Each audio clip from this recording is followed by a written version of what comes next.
Welcome everybody to Write Better Together. I'm Jon Meyers. Hey, look everybody, it's Emily Brooks. Hello, Jon Meyers. Hey, I kept my hands contained this time so I didn't startle you. Yeah, thank you. Last time I startled you. What are we talking about today? Well, we have quite the list. Oh. And our quite the guest today is David Hal Chester. He is quite the guest. He's awesome. And he has done so many things. And so we are very honored to have him on. And we're going to be talking about planning your characters. And he has created this really elaborate questionnaire that we're gonna look at, and then just talk in general about how he plans his stories and his character arcs and all those things. We didn't even talk about his musician life. I know, like we're gonna have to have him back on just to talk about that. Yep. But we'll definitely share his stuff in the show notes. Before that, we're gonna have listener responses. Then David Hal Chester is going to give you all a new call to action. Oh, yes. We're going to have a Hey Jon Meyers segment where I teach Jon Meyers something. Oh, boy. And then we're going to have the final act. Oh, my goodness. But first. Yes? How did we get out of our bubbles? Oh, who wants to go first this time? I'll go. Okay. So in Renee's episode, yes, we talked about all of the holidays in October because there's so many. One that we didn't talk about is that it is Hispanic Heritage Month from September 15th to October 15th. Oh, in September. Yes. And so my church, we have a Hispanic congregation who threw a Latin festival, and that everybody was invited and they made wonderful food. This is the second one I've been to. It's always fantastic. We all look forward to the food because it's delicious. They decorate, they go all out. They sing, they dance. They do the traditional dances with those really big skirts where they like swing the skirts around, and it's really beautiful. And it was just it's one of my favorite things to start the fall with. And one of the things that I love about it is that we're welcomed into this cultural celebration. It's, hey, everybody come celebrate with us because we love our culture and we love these foods and we love these traditions that we have, and they're welcoming us into it and sharing it. And it's, to me, that's just a beautiful thing. And it's just that generosity of sharing that with us. I love that. So I went to it's been a couple weeks now, but I went to the International Festival here in my undisclosed location. And it's the same thing where, like, I'm always uncomfortable with saying they do this or we do, because I don't like the they, right? But they want, everyone that was there wants to share themselves with you. And so it really isn't they and us at that point once the sharing starts, and like eagerly sharing. Exactly. And I really like the way that you said that, because with the sharing, we're all human and we all share this earth and we have different backgrounds, but it's not like this is my thing and this is your thing. It's hey, let's share this and celebrate together. Right. So how did you get out of your bubble? So, as I tell this story and as we watch David Hal Chester, us talk to them, I'm actually going to remember these evil things, these styrofoam cups? So we didn't know how, so my getting out of my bubble has to do with recycling, but there's no way to really recycle these cups. So no, that's why they're terrible. I know. So I was watching the internet, and there's pros and cons to what I'm about ready to tell you, but I learned that you could turn them into glue with acetone or orange oil. Now, and acetone is also not good for the environment, right? But it's going to turn these two cups into like this much glue, right? And if you use that glue and you never throw it away, problem solved, at least for these two cups, right? And and even if you did like throw it into a landfill, which you shouldn't. Now it's the size of a dime or a nickel instead of these 2 cups lasting forever. And so if you make glue with acetone, it will harden in a couple days. If you make it with orange oil, it'll harden in a week to 10 days. So if you make it, you need to hurry up and use it. So while we're talking, and this is not my story, while I'm talking, I'm actually going to shred this cup into little pieces, and I'm not going to make the glue on the episode, but by the end of the episode, this will be full, I hope, of styrofoam, and I will solve the problem. Or I could just eat the styrofoam, and that would also solve the problem. Oh, no, don't do not eat the eat styrofoam. it. So I was remember thinking, what would I possibly glue? Because I can't remember the last time I glued anything, unless it was like with what's the glue that has the gorilla on it? Gorilla glue. that would be ostrich glue.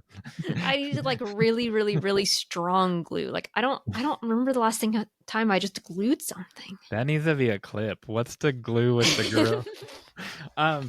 So it looks like, if you look on the internet, it looks like rubber cement before it gets hard. Okay. So I guess you would I don't know. I would imagine you'd use it like wood glue. Okay. That's how I intend to use this. And so I got to find some wood to glue together. I don't know what I'm going to glue together. I love it. That has nothing to do with me getting on my, well, I mean, it does. So I went to the recyclery place again. Remember when that episode where I talked about not getting the $15? And so I went there. So I have a question for you. Here's my load that I took. Viewers at home, this is and we'll put a bigger picture up after, but I'm just showing on the camera now. Here's the load I took to the recyclery. It's my entire back seat of my car is full of cans, like heaping full. How many dollars do you think I got for that? You get paid for recycling? Yeah, entire back seat full of this can. How many dollars do you think? 4. No. What is it? How much is it per can? Like what, 10 cents? It goes by pound, and I think right now it's 11 cents a pound. And then if you want to guess one last time, then I'll tell you the real amount. Well, if it was a whole thing of cans, I imagine that's got to be worth something. $20? I wish. It was $11.70. That's worth it, right? Because I'm drinking the cans of water anyway. Yeah, I mean, I don't get paid for recycling. Well, that's all that I get paid for. Obviously I can't get paid to recycle this thing I'm chopping up. All right, what's next? Well, we have a great listener response. Oh, yeah. So in the episode Why We Need Indie Artists with Dean Deal, my dad. Oh, yeah. Part 2. Yes. We talked about the need for writers to consider live event strategies. Mm-hmm. So previous guest, Adrienne Sanders. Oh, I know her. She wrote this: a live event strategy that has worked for me. Be open to mixing mediums. My second chapbook is all poems inspired by David Lynch. In Lexington, there is a yearly weekend-long Harry Dean Stanton Festival. HDS is a recurring actor in Lynch's filmography, and I even have a poem about him. I reached out to the Facebook and connected with the organizer. I've set up there for 2 years now and will continue to as long as interest in my book remains. I also connected with the Louisville Gore Club, who hosts a mini movie marathon every Sunday night at Planet of the Tapes in Louisville, and asked if they would be open to a David Lynch night where I could come and bring my books. They immediately replied back with a date, and we got it set up. My books sold well at each event, so now my name and book are out there with more people. I also bring my first chapbook as well, but use my second one as a jumping off point for people who may just be interested in the Lynch-related writing. Connecting with artists of another medium or finding groups with similar interests can open so many doors. Dude, that is so great. And it's good. And so it's great for on surface level, but it's also great because she's doing it, right? She's doing the hustle. She's not waiting for stuff to come to her. And I love the creativity of it, because that's exactly what we were talking about on that episode, is thinking outside of the box of how you can get your work out there And it just a perfect example of that, and I love it so much. We both know people that would, like, I can imagine me saying, "Hey, you have a David Lynch poetry book? Why don't you call this festival?"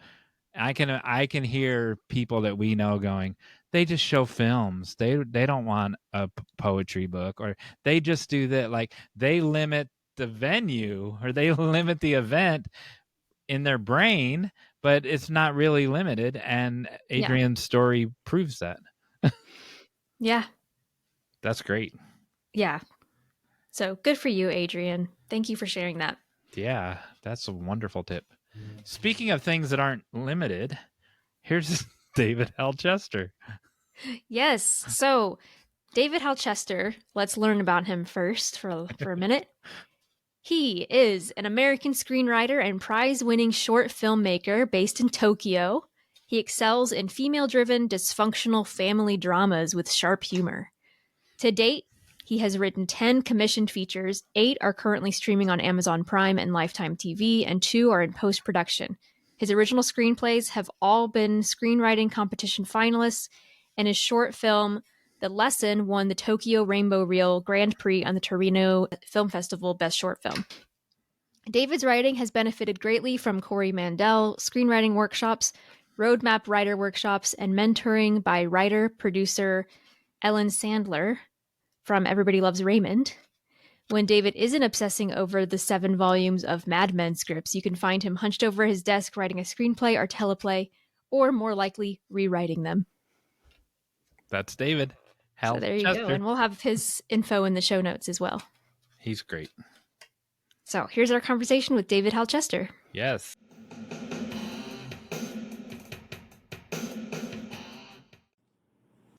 Hey, and we're back. I'm still Jon Meyers, everybody. Hey, look, it's still Emily Brooks. Hello, Jon Meyers, and hey, look, everybody. It's David Hal Chester. Where'd he come from? He came from across the world. Yes. He came from the future. Oh my goodness. Yeah. Hello, everybody. I'm. That's true. He came from tomorrow morning. That's David right. Hal Chester, tell us where you're at. I'm right now. I'm in Tokyo, Japan, and I've lived here for 31 years. Originally from Los Angeles. My. Yeah. That's my reaction. There's a clock behind you, so we know you're telling the truth. It's tomorrow morning. So, what stocks do we play, Emily and I? Now that we're here, you're a day ahead of us. That's a great question. Yeah. Well, I wish I was a financier, we can be millionaires, Emily. You could. Yeah. That's a great question. So, David Hal Chester, what's the weirdest thing you've ever bought out of a vending machine? I bought a bouquet of flowers. Beautiful. Which is not weird, but it was weird for me since, to my knowledge, bouquets of flowers are not in vending machines, but they are in Japan. So, Little did you know. Apparently, everything is in Japan. You can just get anything. Yeah, I haven't seen a lot of the stuff that has been discussed widely, but I'm sure it's out there somewhere. Little did you know that they grew them in the machine as well. So they just grew together as a bouquet. Wow. In America, Emily has not seen this before since the last time we talked about it. This vending machine right here. Oh, this is the eyelash machine. Fake eyelashes, man. 32 different kinds for $10. I think that they do sell...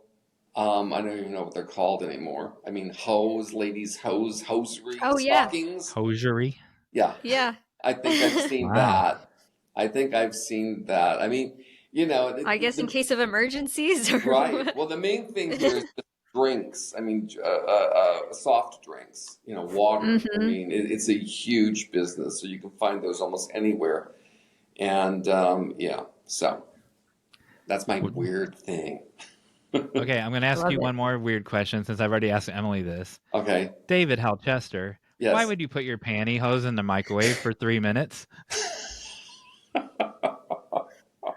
Why would I put my pantyhose in the Well, microwave? I asked Emily, but she didn't know the answer. So I'm asking, why would Emily put hers in the Okay, why in would the she microwave for 3 put minutes? her pantyhose in the Yes. microwave for 3 minutes? Yes, Okay, there's a real answer. either I don't remember the answer. okay, I do. okay. Well, either they were soaking wet and she needed to dry them out super fast, or it was a freezing winter day and she wanted to put on hot stockings, or they were a Ah, little loose and she wanted to shrink them so that she could show off her yams. oh, that's a Not creative bad. answer. That's a Not good bad. answer. No, Yeah. so the real answer was to kill the bacteria in them. Oh, Oh, okay. Well, that would make yeah. How about that? All right, let's talk about what we're here to talk about. Yeah. David Hal Chester, you've created this character database, character questionnaire database. right. Tell us all about it. Okay. Well, I don't know that I'd call it a database. I would just call it a Okay, questionnaire spreadsheet. And got it. the reason okay, well, I was given some part of that by one of the directors I've worked with through the years that I've written. I haven't written them for him, but I've written Lifetime movies. And he gave me that. And he said, this is going to help you, create your characters more fully. And when I read it, I thought, oh, yeah, I didn't think of all those things. So I read it and I started to use it. And then I thought, well, what about this question? What about that question? Then I started to add to it. And when I've been writing these Lifetime movies, I've tried very hard to answer those questions for every single character in the Lifetime movies that I've written so that they're as fully fleshed out as possible before I actually commit to the script. So that's why it's a tool to make sure I understand my characters well enough to actually write about them. When you say every character, how many characters would that usually be?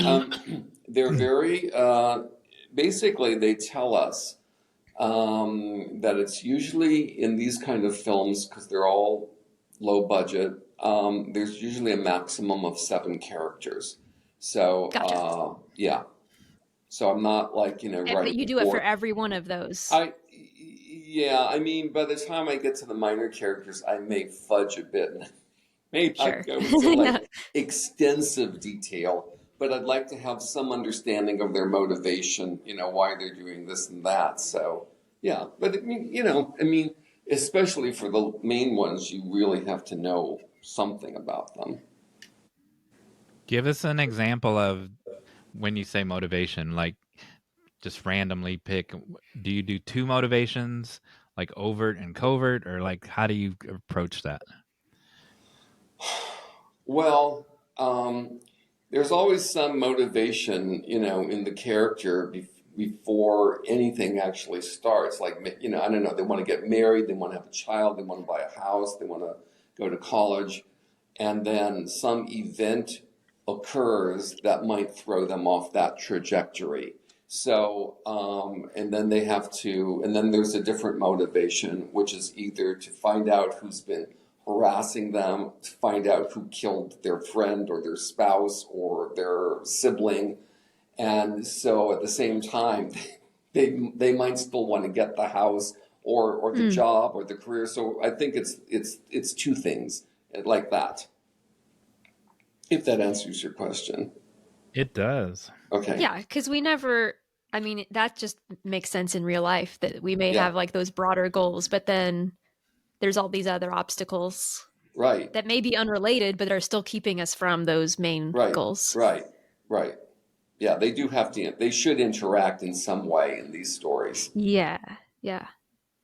When you were building this sheet, what was an element that someone else, a producer, brought up, or you realized was a need to put on this sheet, like later after it existed for a while, like, you know what, that never crossed my mind, that needs to go on the sheet? Like, give us an That is example a of really, really excellent question. Thank And you. I'm going to pull that up so that I'm actually looking at it, which means Which that I I think can do as oh, Can Is it you? time for me to put it up? I can put it up if we want. That would be great if you can put it up. Yep, Oh, there we go. oh, that's so nice. Oh, that's really beautiful. And let me know if you need me to scroll down or anything. I don't need you. Okay.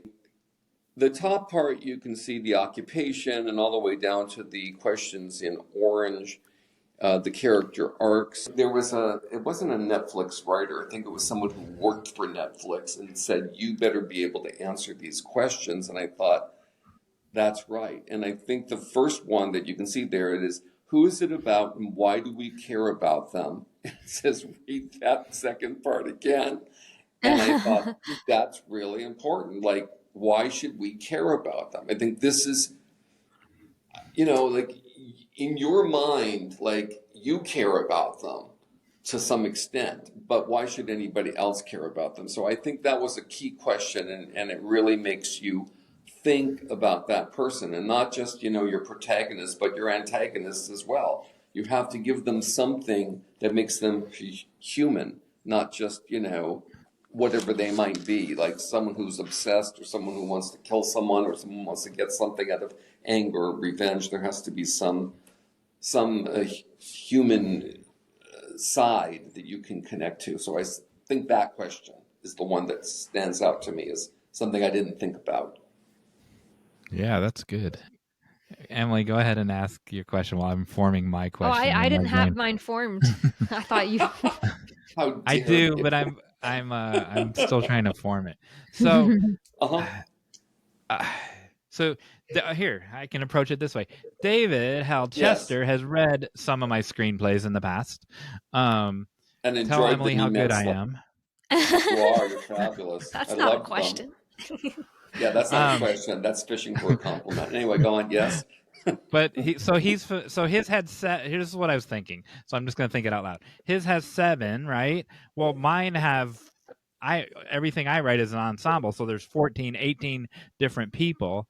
And so we've talked about this on an earlier episode, and I'm pretty sure you know this as well, David. Most of my characters, their name means something. Like, so Karl Trudnik means stubborn. Trudnik means stubborn in Polish, right? So he's the antagonist and he's stubborn. So during the writing process, until I learn these characters, I have to keep my little list of what the names mean and what their overt and covert motivation is, because their overt one is what they say they want, but then their covert one is what they really want, right? And because no one says what they really want, and but I don't have it like detailed like you do, and so I have to refer back to mine to when there's 14 people. Is it the girl number 12 or boy number 11 that has this trait? Like, I'll know by the end of Act 1, but so my question is, do you ever have to refer back to it, or is this a pre-writing thing where you know them inside and out once you're writing the script? Okay, that's another great question. I mean, the whole idea of filling these things out is so you can have a good understanding of who the character is. But yeah, I mean, with 7 people, I'm not going to remember every single thing. And then the other thing that happens is that as I'm writing it, I'll set it up and then I'm writing it and I'll say, wait a minute. I gave this character such and such a trait, but as I'm getting deeper into the story, that doesn't work anymore. So I'll go back and I'll adjust it. I'll update it.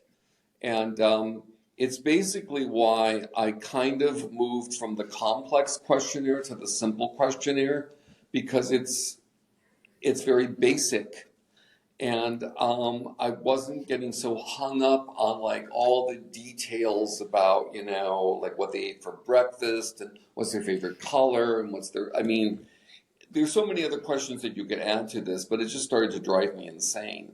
So I think you have to have some general idea of who the person is. And if you map this out, I refer back to it because I'll go off on a tangent and say, wait a minute, that's not what I set up for myself. So anyway, to answer your question, yes. Well, so it was interesting to me that you talked about not worrying too much about what did this person have for breakfast and things like that, because the questions that you do have on here are really internal. Yeah. Yeah. So how do those, the only thing about the internal things is how do you make those external in your story? So like one of the traits on here is what is your secret, something you've never shared or rarely shared, and how has it impacted your life? So Because how does that come across? because I think all of us have secrets, and I think those secrets in some way dictate how we conduct ourselves. So I think we can see in how a person, acts that something might be dictating those actions, but we don't know exactly what that is. So I don't have to worry about that. If I really know the internal mind or world of the character, it will come out. It will dictate what they're going to wear, how they're going to speak, or how they comb their hair, or any of that.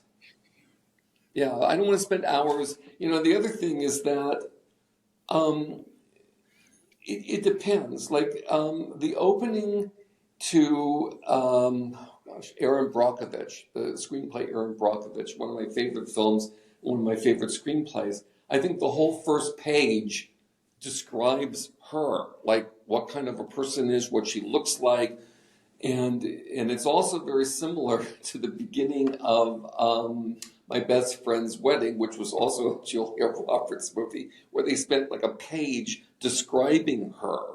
But I thought, me as not a famous writer does not get that sort of freedom. So I just need to I follow the Mark Cherry school of thinking. Mark Cherry is the Desperate Housewives, master. And basically, he used two very, very specific adjectives to describe each of the characters, and you would get a very clear idea of who they were. And I thought it was brilliant. So I'm kind of answering your question in a roundabout way. I'm doing a weave Yeah. to get to it. But anyway, yes. No, that's really good. I'm interested in In weaving.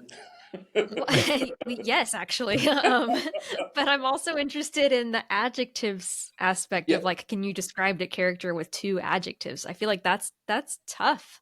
Well, it is tough, and yet, if you read, oh God, what was the story? Okay, he did the Devious Maids. That's what it was. He did a series called Devious Maids, and you see right away he describes everyone with two adjectives, and it was like, this is brilliant. I mean, they were very choice adjectives. They were all different. And just from those two words, you got a clear picture of what this person was. And also in Mad Men, which I read the first two seasons of every script, he was Matthew Weiner. He didn't write all of them, but all of the writers, they were very sparse in describing the character. They give you just enough information so you can get some kind of image of them. And I think that's enough, because from the actions and the things that they say, it will come out. We don't have to spend hours describing them, because no one's going to read that. They're just going to throw that out the window. Yeah. So we had Charlotte Winters on a couple episodes ago who brought up Mad Men. Yeah. And she pointed out that when they speak, so it's interesting to combine what you're saying about them, because the character description can be sparse, because Yeah. when they speak in such figurative, they speak in pictures, right? Isn't that, am I recasting that wrong, Emily? Is that, I don't know. I think that's what how she said. yeah. Oh, okay. Go ahead. Yeah, right. I wouldn't know what she said. No, yeah, that's what she said, Um, but I haven't watched it or read it, and so I'm But just taking her word for it. yeah, but I don't want to misspeak for her. That's how she said it, right? They speak Mhm. very figuratively, because that's what they do. They pitch like they're advertising people, right? And they have pitches for this car, and so of course they're going to talk like that as well. And so it wouldn't need as much description for the character, because their words do that. It's fascinating. That actually brings me to Yes. one of my questions, which Yes. is how do you distinguish? So this is kind of going into a different direction, but it's something that I can struggle with, which is how you distinguish your characters in their dialogue. So you're using a lot of dialogue to convey these things that you've put on this list. And so how does that come about? Do you have a list of like, this character always speaks this way or uses these words? Or is it more of a natural thing that comes about from answering the questions? That is yes. Yes, that's the answer. And I'm happy to say that no one has ever said to me, all of your characters sound the same. That has never happened. And what I discover is that when you do the questionnaire, even if you do the simple one, you know, your mind starts, these characters start growing in your mind.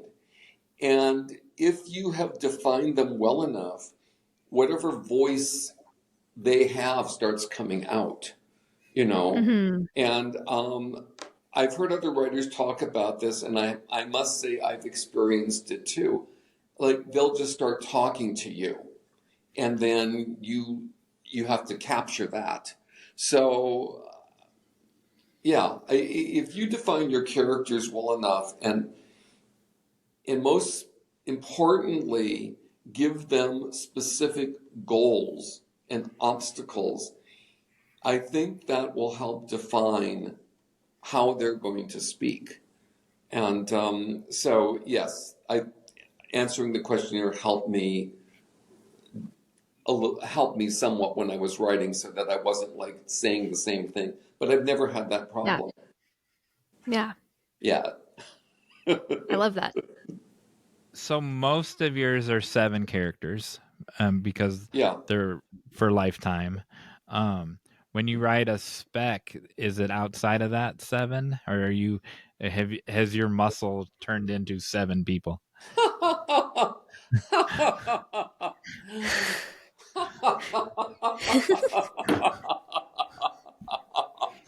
That's a great question. Okay, well, I just started to write something new. Okay, non-lifetime for the first time in 7 years. And what writing the Lifetime movies has taught me is that unless you know for sure that you're going to have a multi-million-dollar budget, that you can get by with a handful of characters.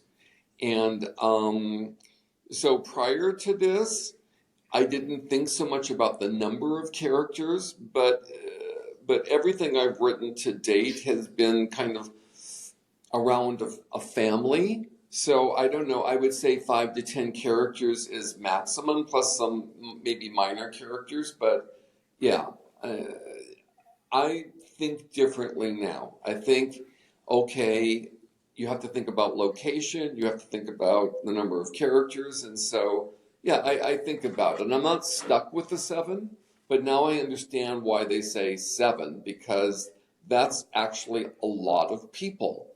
And you can write, I was just thinking, because I had an idea about pursuing some story idea, and I was referencing the movie Misery with Kathy Bates. And so you've got Kathy Bates and, oh God, I can't think of the male lead right now. I can't think of James Caan.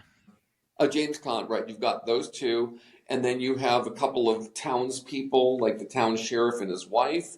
And then you have James Caan agent, who was Lauren Bacall. So what's that? There's 5 people. Fantastic story. Very limited locations. So, you don't have to, it depends. Like in your stories, John, I think there were multiple characters, but they were all fabulous. So it was great. But, And they all have a purpose, and they are limited locations. So that's how, I don't know if I get away with it or not. Yeah. In the reverse of that, I mentioned online, and you said, well, how come I didn't get to read those 2? So I sold 2 really small scripts earlier in the year, and the guy specifically said, and I still can't say what they are, but the guy specifically said 4 to 6 characters, and a guy that me writes 16 characters all the time. It was really hard, and he said 4 to 6, and he goes, and I prefer 4. Well, guess what? I wound up with 6 in one and 8 in the other, and he didn't say a word. Like, he was Well, fine with it.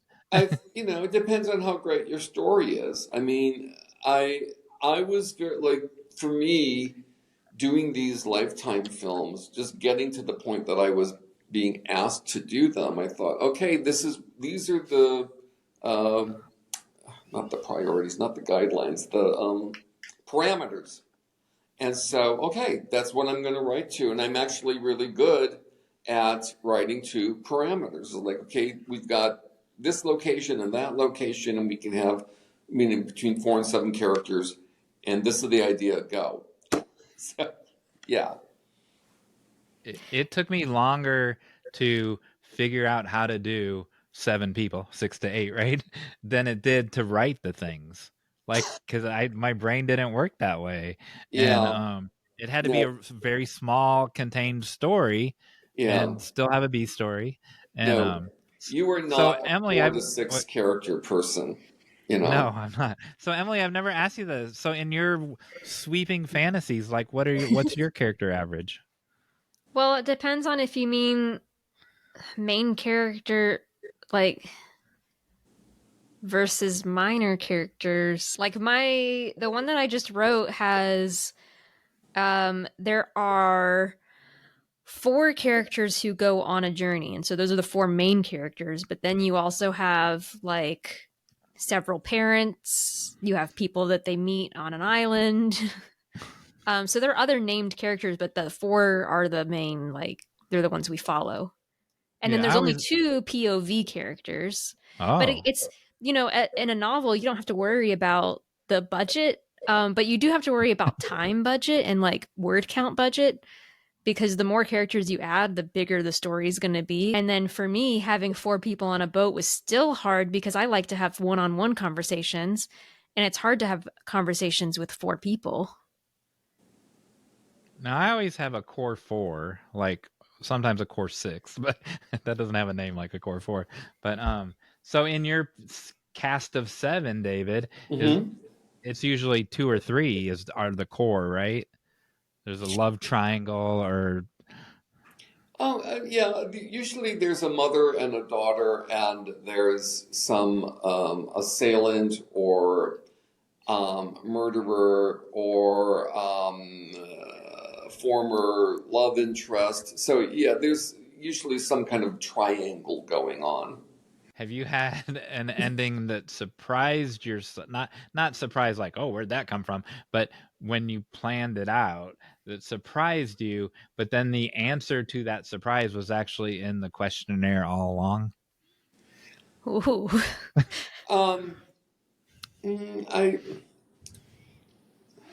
That's a good question too. It's what we do.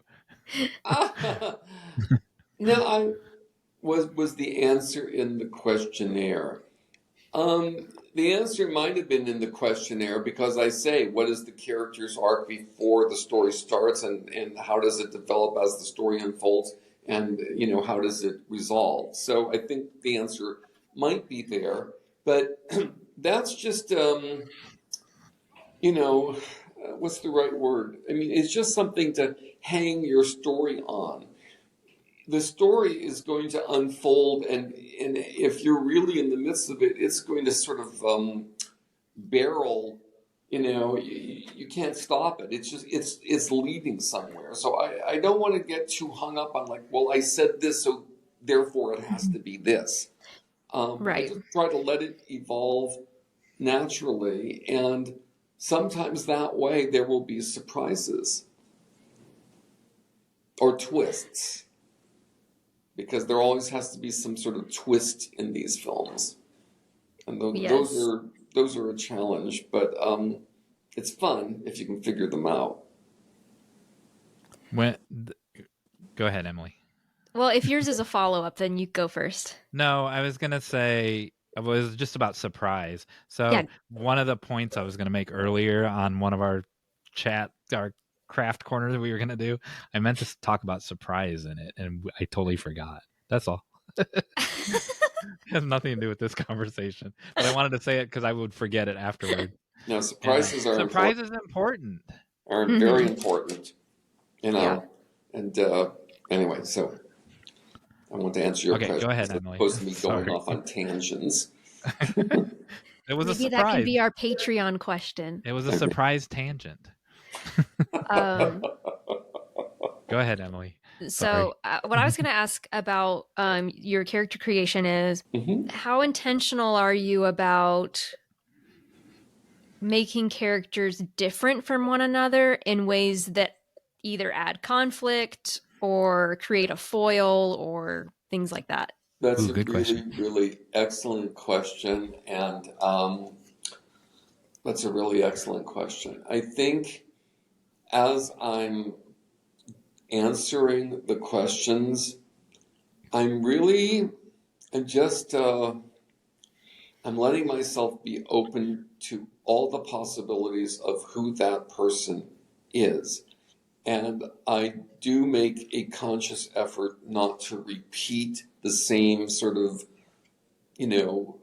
goals or, habits or characteristics. So I guess I am somewhat intentional, just that there's like another part of my mind that's going on. It's like, okay, you've already said that, or you've already, described that. So this person needs to be different. And yeah, okay, so I guess I am intentional about it and making sure that they're distinct, because one thing that I've discovered in writing these films is because they are low budget and minimal location and, a short list of cast members, it's really easy to repeat beats, which we can't do. And so, like, I'll write something and think that's great. It's like, well, wait a minute, you just did that 10 pages ago. So that has to go. So it's a process of constant invention. And so you have to think those things out as much as you can in advance. And then when you dive into it, like I said, the character will kind of dictate to you what it's going to say. And that's kind of liberating. And when you get to that point, the character's kind of taken hold, then I'm not worried so much about whether I'm intentional or not, because the character has become alive. So if I do enough prep work, then I just let the characters jump out and they start talking, and I just write down what I'm hearing, and that's how I've done it. That's great. I love that. Do you use Final Draft? I use Final Draft. I only hesitated because I had been using. I started with Final Draft, and then I migrated to Writer Duet when I was working with other writers, and I just thought it was a brilliant program. But basically, I'm writing everything by myself now. So yes, Final Draft. Okay, so the reason I asked is your previous answer, when you were talking about, the character I don't want to say choose it. The character just, I'm going to say chooses, but it's the wrong verb. The character chooses the direction of what's going to happen next. Do you, when you have 7 characters, so I use the function in Final Draft, as you can imagine, if you have 16 or 18 characters, and I will put different combinations of those characters in different scenes. And over in the right-hand column, there's a thing that says, Mary, we haven't seen Mary for 3 scenes, and Mary's never been in a scene with Emily. And so I will let that, because I can't forget about these people and they all serve a purpose. And so that it's a way sometimes to get unstuck, and by putting 3 people together who've never been together before in a scene. And so do you ever use that function? No, I don't even know what it is, but that's a great function. And I'm glad you made me aware of it. No, I haven't used it. It must be relatively new. I don't know. All right. It's good. No, I didn't even know they had that. I might. Yeah, and you can also know, like, for if viewer. So if it was new to David, it might be new to a lot of viewers at home. There's also, it'll tell you what percent of, like, Mary had 32% of the words and this person had Yes, 12% of the words. I'm You can aware also of see that too. I'm aware of that one, and that has helped in other scripts I've written, because I've realized, like my biggest spec script, or the one I've gotten the most attention on, I realized early on that we had two sisters who were friends of the main character, but as the story went on, only one of them was really important.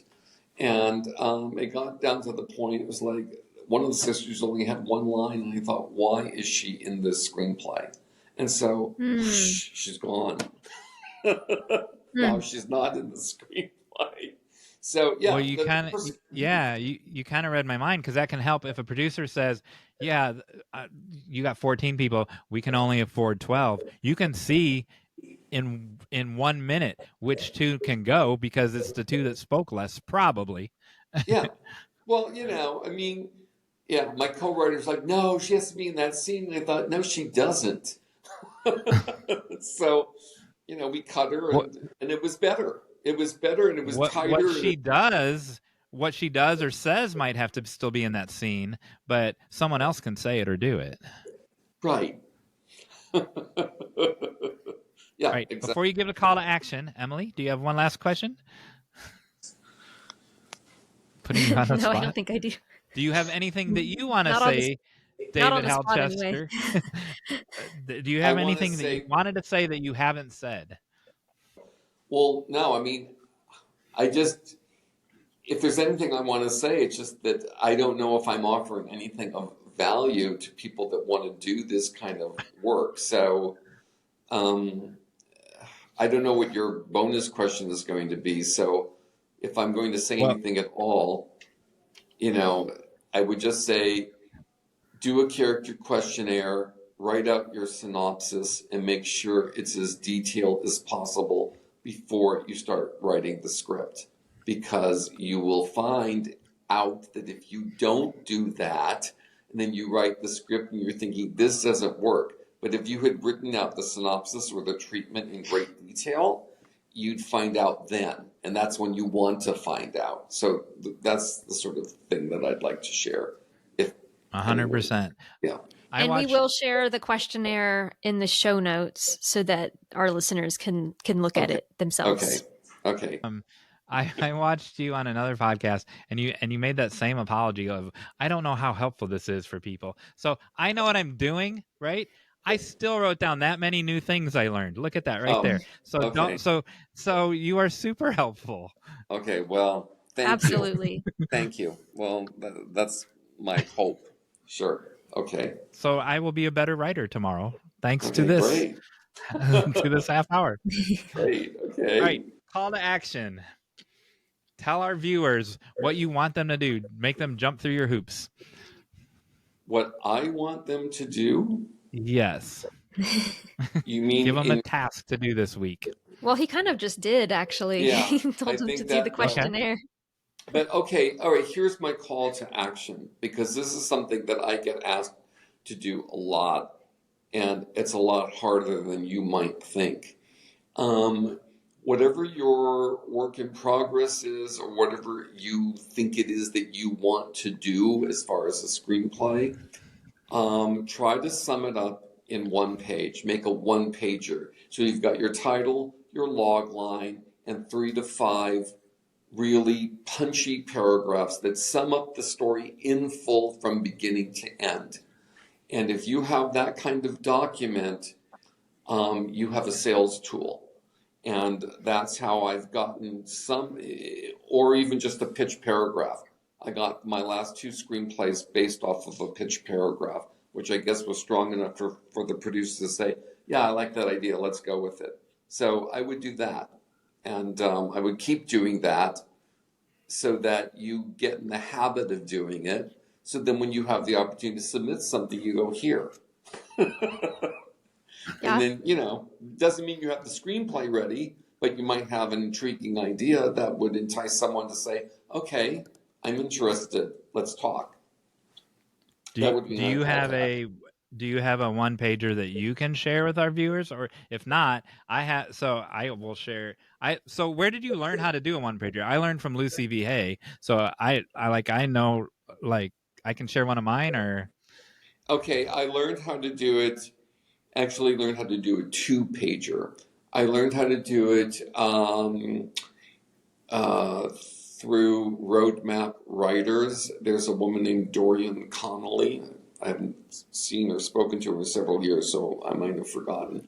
But she taught a class, which was superb, and all the way down to the font we should use, which I think is Cambria, and to the margins. And at that point, I was like struggling to get my screenplay down into 2 pages. And now I can get 1 page and I can still get the main information. So that's how I learned to do that. And then I learned, because the director that I've worked with has submitted numerous one-pagers that have gotten approved, and he's shown them to me. It was like, oh, yeah, this is really great. And or pitch paragraphs that I learned by reading other people's pitch paragraphs, and I see, okay, that's how it's done. So that's how I learned how to do it. is there a similar in fiction, Emily? Is there a similar? Yeah, document? they often do ask for a 1-page synopsis. There you go. And it is challenging. It is challenging, but if you do it, you start to realize, you have to get to the main beats of the story. And if you can do that, then it's like, oh yeah, maybe this story really does have legs. So it's a great fun challenge, I think. It's also, I'll say that I had somebody look at my 1 page, and actually she just with my 1 page was able to pinpoint holes in my story, right, and things that I could add to it or make more complex. So just from looking at that 1 page, she was able to help me revise the whole story. That's fantastic. Yeah, that's great. Yeah, so it was great. Sure. All right, so Emily, how do they get the one pager to us? So you all can send that to us by emailing writebettertogether@gmail.com, or you can respond directly in our show notes at writebettertogether.com/podcasts, where you'll find this episode. Or if you're finding us on social media and we're sharing this there, you can always respond directly in our post. All right, cool. Thank you, David. Thank you so much. You're welcome. Chester. It was a pleasure to talk with both of you, and yeah, maybe we can do this at some point again in the future. When David gave us this wonderful blurb for the back of our book, I keep saying David instead of David Hal Chester. I'm sorry. So, it's wonderful. And it's lovely. And but at that point, you still didn't know if your latest one, what the title was going to be. Do you know yet? Yeah, I think it's okay. I won't come. I think it's going to be called "Be Careful What You Say." Be careful what you say. And it comes out. We don't know, or I believe we know it's going to come out this month based on some information the director gave me, but he said he also did not know the exact date. So I don't know, but it seems like it will come out this month. Be careful what you say on Lifetime. I'm excited. Well, maybe by the time this episode comes out, it'll be out. So. It'll be out, and we'll know the name for sure. Yeah. All right, cool. Thanks. All right. Thank you. You're welcome. Okay, thank you. Bye.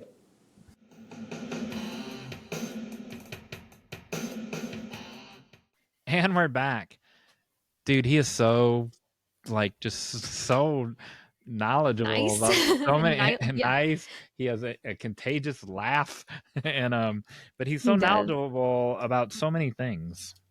Yeah, it was so good. I really, really liked talking with him. And just so you know, during that however long that was that we were watching him this entire time, this half hour, I only got this much of the cup done so far. Aw. It's a lot of work. Hey, Jon Meyers. Wow, that's fast. What? What do you want? Guess what other holiday we forgot about? Oh my gosh, not National October 8th Octopus Day. We didn't forget that one. Mental Health Day is the 10th. Is today as the day of recording. I will give you a hint. It is another animal-based holiday, and that is the animal who is the theme of today's episode. The theme of today's episode, recycling? Well, of today's Hey Jon Meyers topic. Oh, I hope it's a penguin. Oh, I wish it was a penguin. Pesto the penguin is going viral right now. Oh, yes. How many guesses do I get? 20? Do I get to name all the animals like Adam did in the Bible? All right, I'm gonna give you a helpmeet, Adam. But I will give you it. First, name every animal on Earth and in the sea and in the air. No, I was gonna give you a hint. I was gonna give you a bear. Hint. I'm gonna guess a bear before you give me a hint. No, but if anybody wants to learn about bears, we had a whole week of hashtag Fat Bear. All right, give me a hint. So we'll be sharing all the poems and flash fiction pieces that people shared with that. No, it's not a bear. It is a pet, a common pet that may appear in people's Halloween decorations this time of year. Winnie. Maybe those a black cat. Yes, but it doesn't have to be a black cat. I was just trying to get you to say cat. Okay. So the 16th is Global Cat Day, but the whole reason why I even brought that up is because I wanted to share a story. Okay. About this place called Alley Cat Allies in New Jersey. And what they do is they rescue these cats that are going to be like euthanized, and they give them to prison inmates. And what's amazing about it is they're not only rescuing the cats, but listen to some of these statistics. Okay. Among the findings from the first national survey on prison-based animal programs, this was conducted in 2006. Students, I always tell my students, don't use old dates on your research, but that's what this page gave me. So 159 prisons in 36 states reported the following. 100% reported reduced inmate stress level. 97% reported increased inmate relationship and trust skills. 93% reported increased inmate self-control. 89% said the program humanizes and calms the facility. 85% reported increased inmate work ethic, and 80% reported increased inmate sense of pride and accomplishment. Because basically, and there's a video, I learned about this on Instagram. There's a video that I'll share in the show notes. It's very sweet. But basically, they're incentivized, they're incentivized to good behavior, basically, by if you get to a certain point, like you get to get a cat and you get to raise this cat. And so they like talk about their cats with each other, and everybody has a cat, and they brag about how their cat's prettier than the other cat.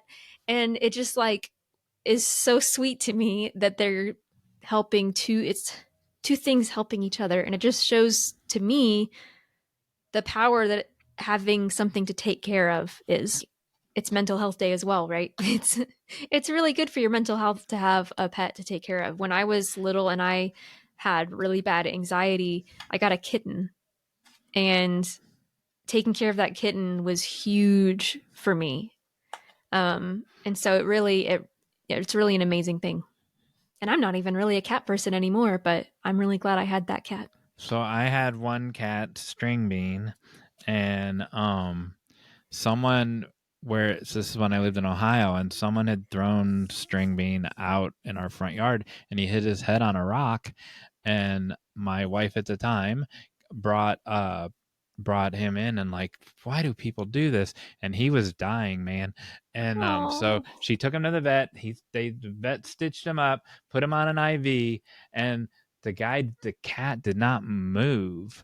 And so for like a day, and we're like, what are we gonna do? And so I went and got some I think it's called Nature's Miracle, but I only use that once in case it's a different name, and then I'll put the right name up on the screen later.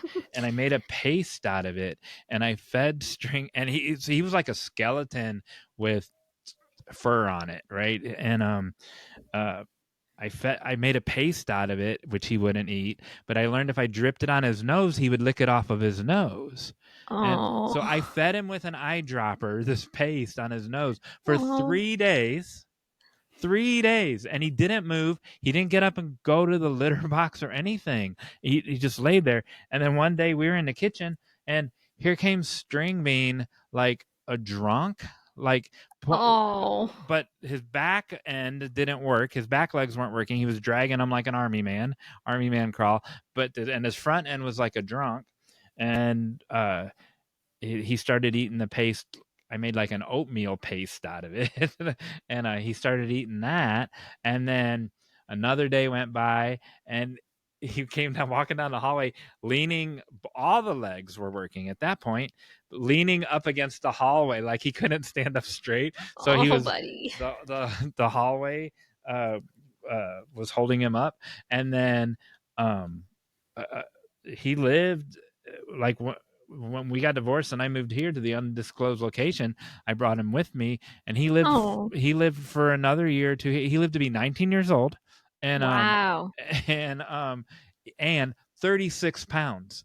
And so I had a cat named String Bean that wound up being 36 pounds. He was so fat.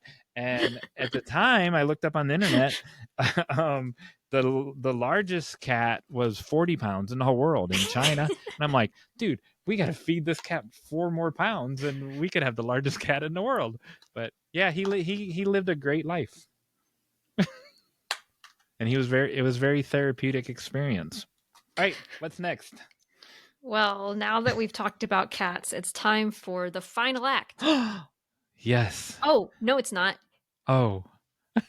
Now that we've talked about cats, it's time for you to subscribe. Oh. Which I always forget to say. It's time for me to inspire you to join the community by subscribing to the podcast wherever you're listening. If you're listening on, by the way, if you're listening on audio, we stream on YouTube. So if we talk about pictures and stuff, that's where you can see those. And also be sure to share this with your friends.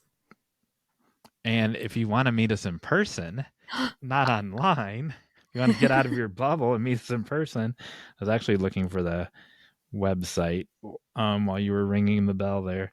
We're going to be at the Southern Festival of Books in Nashville, Tennessee, at the Tennessee. Well, it's the whole like campus in front of the Tennessee State Museum. We're going to be there on the 26th and 27th of October.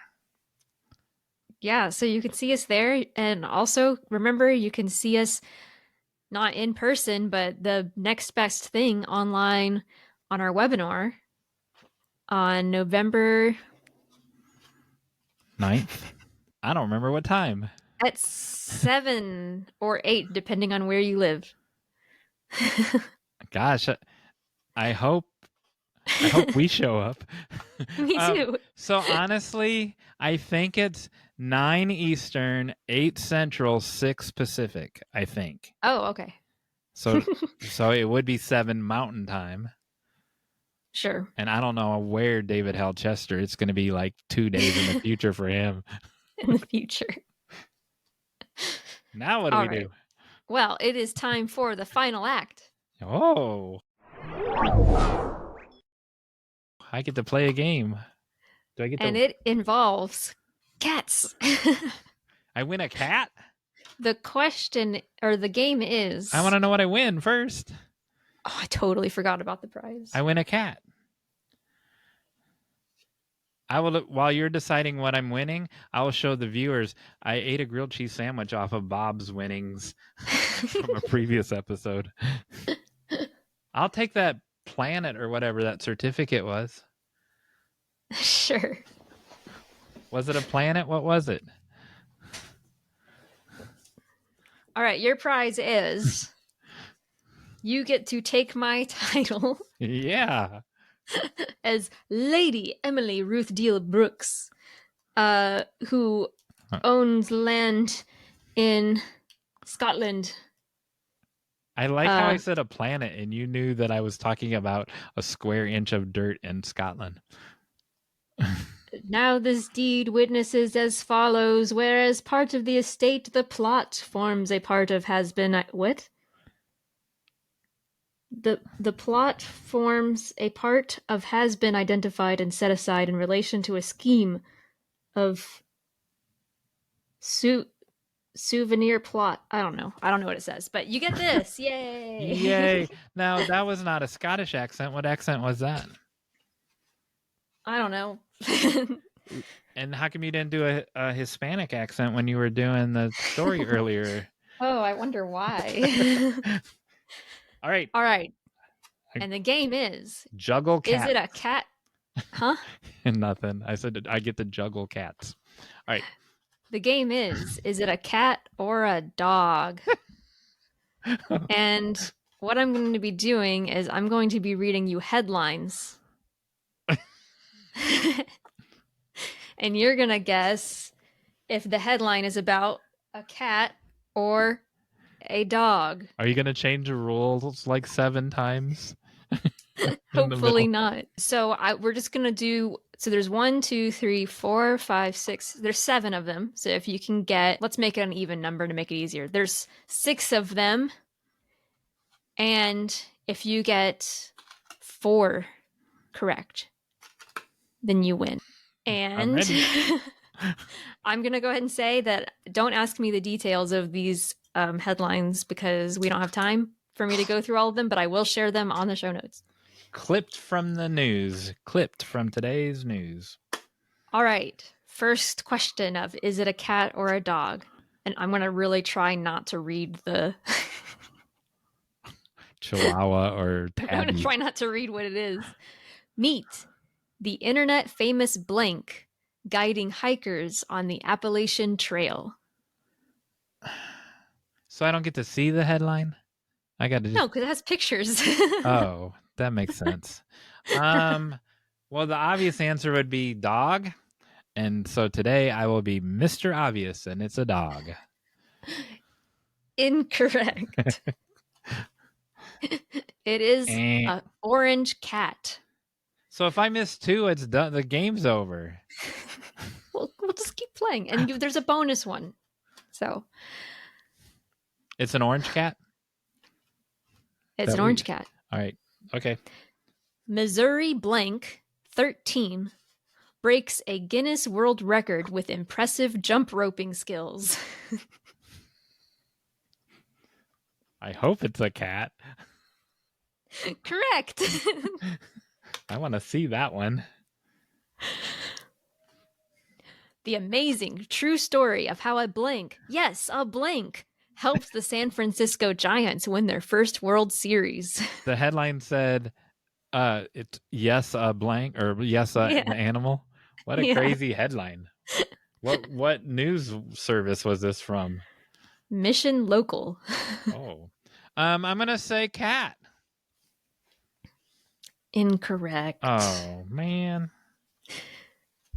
I'll keep it at 7. I'm done. I lost. Nope, I'll keep it at 7. No plot of dirt for me. Do you want to keep going? Of course. I could play this all day, man. Blank forces couple to wake up. His action saved their teen son's life. I'm going to go with cat. Incorrect.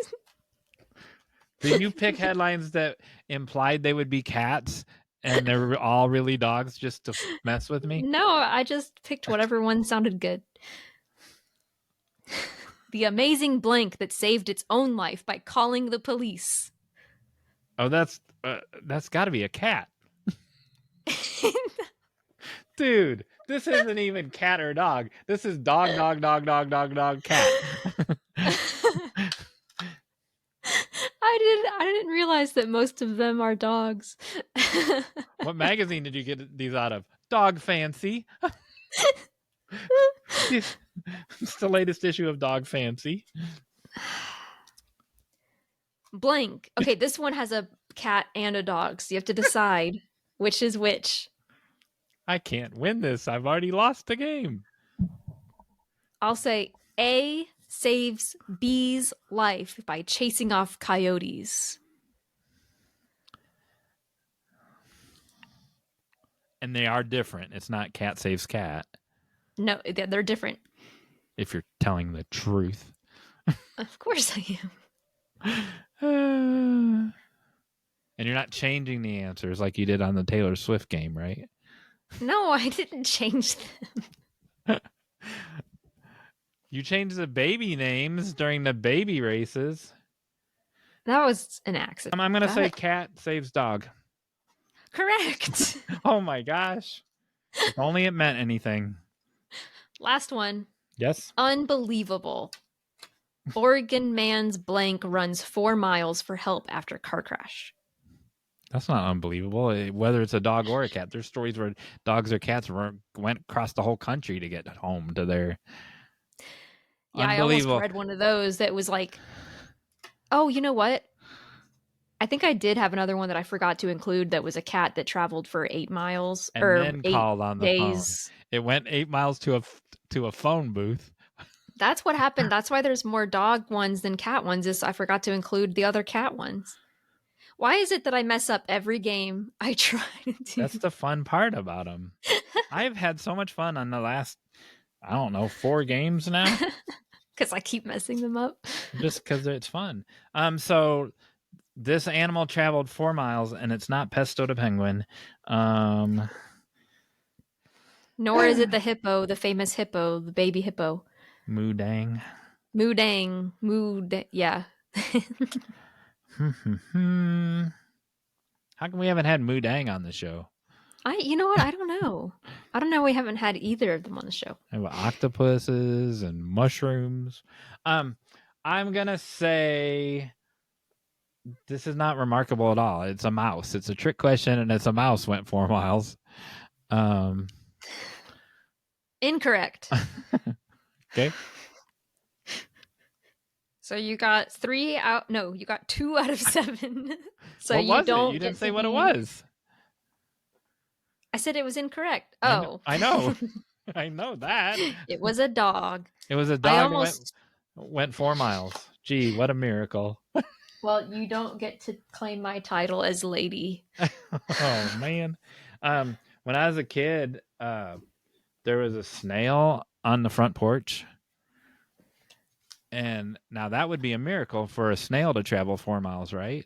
But a dog 4 miles, big whoop. And so anyway, there was a snail on the front porch, and I took it and I picked it up and I whipped it all the way out into there's a big field across the street.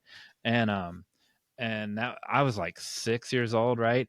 And then okay. I was like, that's very cruel. I know. And then so I was like 6 years old, and then my high school graduation was outside in the yard, and then here it comes. So 14 years later, whatever, 12 years later, here comes the snail, and he's like, what the heck was that all about? So let me just get this straight. You think that this snail lived for 12 years and crossed the street without getting just run over to show up at your graduation? Yep. And he's like, dude, what did I ever do to you to get thrown across the street like that? I'm surprised he recognized me, because 18-year-old Jon Meyers looked nothing like 6-year-old Jon Meyers. Snail looked the same. Snail looked identical, but I looked totally different. You know, most snails look identical. Hey, Emily. Yeah. We couldn't have. We couldn't have done it without you.